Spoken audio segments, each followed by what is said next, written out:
हजारों वर्षों से हमने अपने पूर्वजों से आहार की व्यवस्था का इस तरह से लिया है कि भाई कौन सा आहार किस समय लिया जाना चाहिए, कौन से आहार में क्या खासियत है, इसमें क्या प्रोटीन है, ये किस सीजन में क्या लेना चाहिए।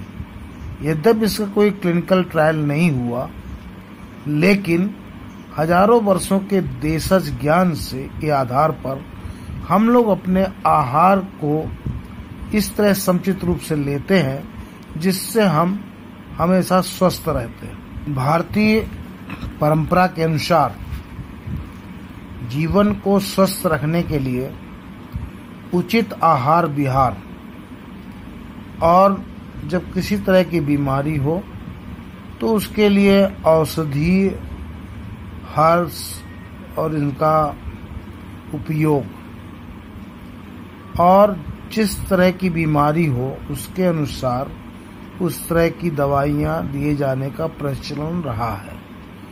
आयुर्वेद अपने शरीर की स्वास्थ्य रक्षा के लिए इन्हीं तीनों पर मुख्यतः आधारित है। आयुर्वेद में जड़ी बूटियों का प्रयोग तो हजारों वर्षों से अपने स्वास्थ्य रक्षा के लिए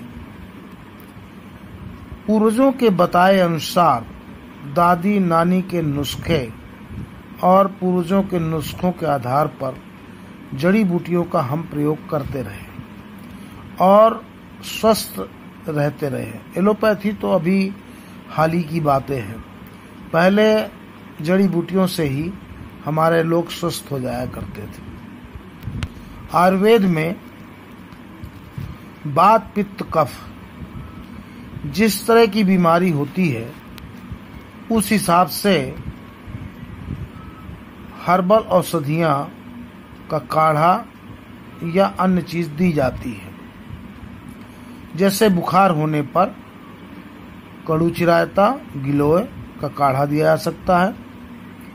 यदि कफ या खांसी हल्की फुल्की हो तो त्रिकुट और शहद को चाटने की पुरानी परंपरा रही है। इसी प्रकार यदि निमोनिया के लक्षण हो तो बरगद का दूध 15 बूंद 2 चम्मच नॉर्मल दूध में मिलाकर सुबह शाम देने से निमोनिया ठीक होता रहा है और ये बरसों से आजमाया जाता रहा है। छोटे बच्चों को होने पर 5 बूंद दूध के साथ या बतासे में डालकर दिया जा सकता था। तो इस समय जो बीमारी चल रही है तो क्या है कैसा नहीं है इस पर मैं रिसर्च हमने नहीं किया है, लेकिन इसमें 2 चीजें बहुत खास है। बुखार होती है, खांसी होती है, निमोनिया होता है। तो इसके लिए काल में गिलोय का काढ़ा, त्रिकुट शहद चाटने की बात और बरगद का दूध लेने से निमोनिया ठीक होता है, जिससे ऑक्सीजन की समस्या नहीं रहती। ये हजारों वर्षों का देशज ज्ञान है।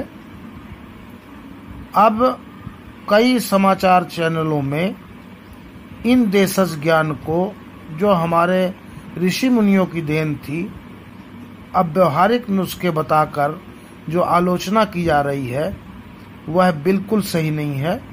ये पूरी तरह से वैज्ञानिक आधार पे है और हजारों वर्षों से चल रहा है।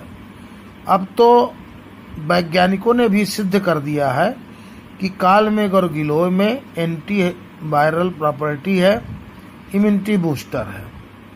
बरगद के दूध में भी कफ ठीक करने की वो है, एंटी डायबिटिक है और एंटी एस्थमेटिक है। तो वैज्ञानिक पद्धति से भी ये सिद्ध हो चुका है।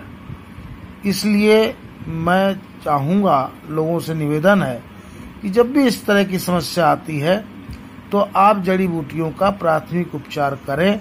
इससे आपकी इम्यूनिटी बूस्ट होगी, ऑक्सीजन की समस्या नहीं होगी, निमोनिया ठीक होगा। धन्यवाद। जय हिंद।